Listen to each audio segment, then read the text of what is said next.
Madagascar, un pays autrefois surnommé île verte, est désormais en grand danger. En effet, selon les dires du ministre de l'Environnement et du Développement durable, Baumiaute Vainalrarnirin, à l'occasion de la Journée mondiale de la lutte contre la désertification et la sécheresse, 30% des régions de la Grande Île sont victimes de désertification intensive et sécheresse de la terre. La terre est malade, alors que les 80% de la population malgache vivent des activités agricoles. Autrement dit, la santé de la biodiversité est primordiale. Les régions Melek, Antimanjevan, Anous et Andrew ne seront pas les seules à subir les conséquences des changements climatiques, car Madagascar fait partie des 24 points chauds dans le monde. Dans notre pays, la culture sur brûlis, le TAV, l'exploitation illégale des forêts, bref, assassiner la biodiversité sont devenus comme une seconde nature chez la population. Une biodiversité pourtant très riche, qui représente 5% des espèces endémiques de la planète. L'environnement qui touche en grande partie le secteur touristique peut se définir comme le domaine qui a des apports conséquents sur les plans économiques. C'est dans ce contexte que le MED a adopté en 2015 une politique nationale de la protection de l'environnement pour le développement durable qui s'inscrit la perspective de réalisation par Madagascar de l'ODD ou Objectif du développement durable. Cette politique est basée sur 10 axes prioritaires dans la pérennisation financière des actions environnementales. Or, en 2021, les crédits alloués au MED est de 86,913 milliards d'ariars, soit 1% du budget général de l'État. On constate que depuis 2020, la situation budgétaire du MED a connu une baisse flagrante face au contexte de la crise sanitaire. Apparemment, d'un côté, le financement des programmes sectoriels de l'environnement et de développement durable par l'État diminue suivant les réalités imposées par le bouleversement économique lié au Covid-19, telles que la baisse de recettes fiscales. D'un autre côté, les bénéfices de financement extérieur sont évolutifs, mais conditionnés impérativement par la réduction de gaz à effet de serre, à l'image du projet RED+, ou réduction des émissions dues à la déforestation et à la dégradation des forêts. Ce programme a été initié par le protocole de Kyoto en 1997. Effectivement, la disponibilité de fonds garantissant la réalisation des programmes appelle des questionnements sur l'atteinte concrète des objectifs de l'ODD jusqu'en 2030. Depuis 2020, la lutte contre la pollution et la dégradation des forêts figure parmi les propriétés du ministère. Voyez-vous, nous sommes d'avis qu'énumérer de problèmes serait infructueux.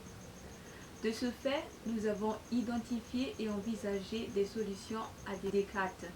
Tout d'abord, les conventions et traités internationaux comme le COP21 engagent les parties à respecter, promouvoir et prendre en considération leurs obligations respectives sur les modalités développées dans ces derniers. De ce fait, la première solution pour Madagascar serait que l'État que vous représentez veuille au respect de ces traités que le but d'augmenter les opportunités financières internationales pour l'environnement. L'objectif est d'augmenter les ressources du ministère en ouvrant la porte au financement extérieur, ce qui pourrait alléger les charges de l'État, surtout dans les situations de crise comme celle que nous vivons tous aujourd'hui. Comment augmenter nos chances de protéger notre écosystème ? Pour commencer, l'analyse du FEM, ou Fonds pour l'environnement mondial, nous rappelle que pour une croissance verte durable, il nous faut appuyer sur des infrastructures basées sur des énergies propres en transport à faible intensité de carbone et des industries à bon rendement énergétique.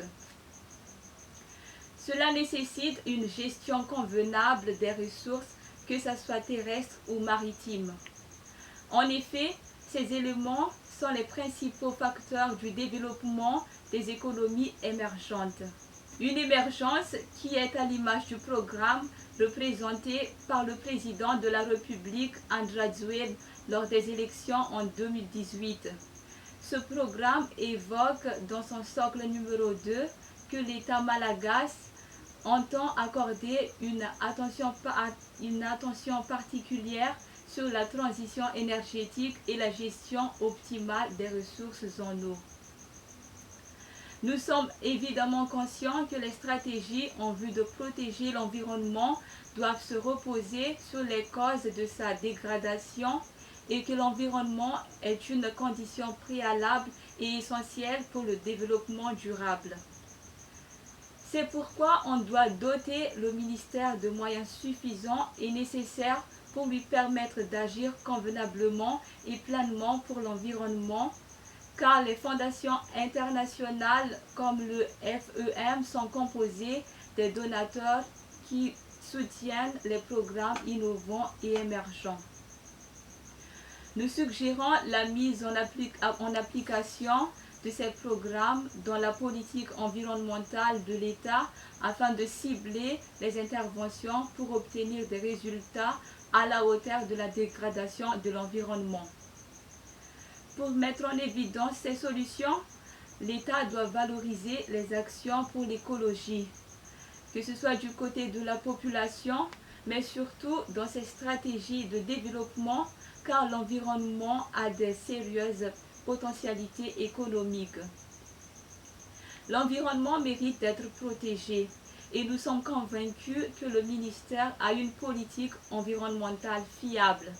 Mais cette dernière peut encore être améliorée selon certains contextes suggérés dans les analyses des instances internationales telles que le FEM.